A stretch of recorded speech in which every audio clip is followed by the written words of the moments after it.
Praise the Lord. 1 കൊരിന്ത്യർ 11 അധ്യായം 1 മുതൽ 34 വരെയുള്ള തിരുവചനങ്ങൾ. ഞാൻ ക്രിസ്തുവിൻ്റെ അനുകാരിയായിരിക്കുന്നത് പോലെ നിങ്ങളും എൻ്റെ അനുകാരികളാകുവീൻ. നിങ്ങൾ സകലത്തിലും എന്നെ ഓർക്കുകയും ഞാൻ നിങ്ങളെ ഏൽപ്പിച്ച കൽപ്പനകളെ പ്രമാണിക്കുകയും ചെയ്യുകയാൽ നിങ്ങളെ പുകഴ്ത്തുന്നു.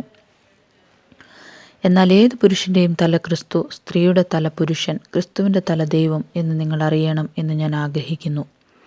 മൂടുപടമിട്ട് പ്രാർത്ഥിക്കുകയോ പ്രവചിക്കുകയോ ചെയ്യുന്ന ഏത് പുരുഷനും തൻ്റെ തലയെ അപമാനിക്കുന്നു. മൂടുപടമില്ലാതെ പ്രാർത്ഥിക്കുകയോ പ്രവചിക്കുകയോ ചെയ്യുന്ന ഏത് സ്ത്രീയും തൻ്റെ തലയെ അപമാനിക്കുന്നു. അതവൾ ക്ഷൗരം ചെയ്യിച്ചതുപോലെയല്ലോ. സ്ത്രീ മൂടുപടമിടുന്നില്ലെങ്കിൽ മുടി കത്തിരിച്ച് കളയട്ടെ. കത്തിരിക്കുന്നതോ ക്ഷൗരം ചെയ്യിക്കുന്നതോ സ്ത്രീക്ക് ലജ്ജയെങ്കിൽ മൂടുപടം ഇട്ടുകൊള്ളട്ടെ. പുരുഷൻ ദൈവത്തിൻ്റെ പ്രതിമയും തേജസ്സുമാകയാൽ മൂടുപടമിടേണ്ടതില്ല. സ്ത്രീയോ പുരുഷൻ്റെ തേജസ്സാകുന്നു. പുരുഷൻ സ്ത്രീയിൽ നിന്നല്ലല്ലോ, സ്ത്രീ പുരുഷനിൽ നിന്നത്രേ ഉണ്ടായത്.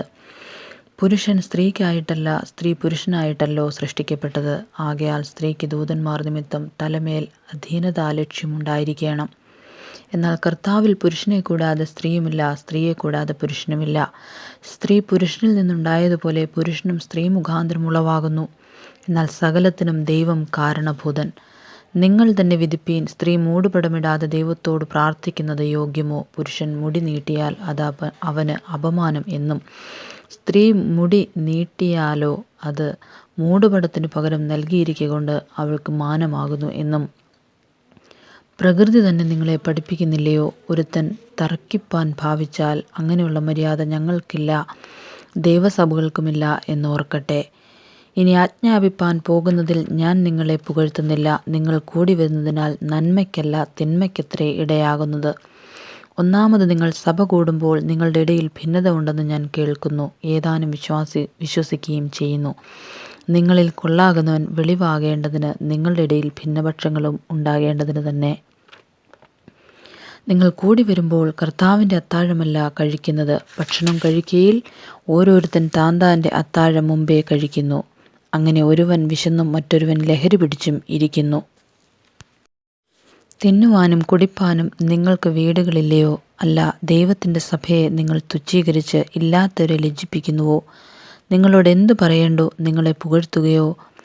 ഇതിൽ ഞാൻ നിങ്ങളെ പുകഴ്ത്തുന്നില്ല. ഞാൻ കർത്താവിൽ നിന്ന് പ്രാപിക്കുകയും നിങ്ങൾ കേൾപ്പിക്കുകയും ചെയ്തതെന്നാൽ, കർത്താവായ യേശുവിനെ കാണിച്ചു കൊടുത്ത രാത്രിയിൽ അവൻ അപ്പമെടുത്ത് സ്തോത്രം ചൊല്ലി നുറുക്കി, ഇത് നിങ്ങൾക്ക് വേണ്ടിയുള്ള എൻ്റെ ശരീരം, എൻ്റെ ഓർമ്മയ്ക്കായി ഇത് ചെയ്യുവീനെന്ന് പറഞ്ഞു. അവണ്ണം തന്നെ അത്താഴം കഴിഞ്ഞ ശേഷം അവൻ പാനപാത്രവും എടുത്തു. ഈ പാനപാത്രം എൻ്റെ രക്തത്തിൽ പുതിയ നിയമമാകുന്നു. ഇത് കുടിക്കുമ്പോഴൊക്കെയും എൻ്റെ ഓർമ്മയ്ക്കായി ചെയ്യുവീൻ എന്ന് പറഞ്ഞു. അങ്ങനെ നിങ്ങൾ ഈ അപ്പം തിന്നുകയും പാനപാത്രം കുടിക്കുകയും ചെയ്യുമ്പോഴൊക്കെയും കർത്താവ് വരുവോളം അവൻ്റെ മരണത്തെ പ്രസ്താവിക്കുന്നു.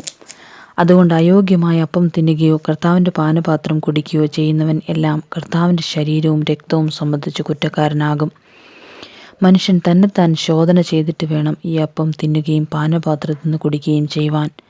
തിന്നുകയും കുടിക്കുകയും ചെയ്യുന്നവൻ ശരീരത്തെ വിവേചിക്കാഞ്ഞാൽ തനിക്ക് ശിക്ഷാവിധി തിന്നുകയും കുടിക്കുകയും ചെയ്യുന്നു.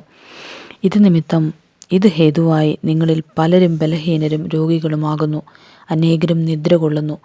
നാം നമ്മെ തന്നെ വിധിച്ചാൽ വിധിക്കപ്പെടുകയില്ല. വിധിക്കപ്പെടുന്നെങ്കിലോ നാം ലോകത്തോടുകൂടെ ശിക്ഷാവിധിയിൽ അകപ്പെടാതിരിക്കേണ്ടതിന് കർത്താവ് നമ്മെ ബാലശിക്ഷ കഴിക്കുകയാകുന്നു.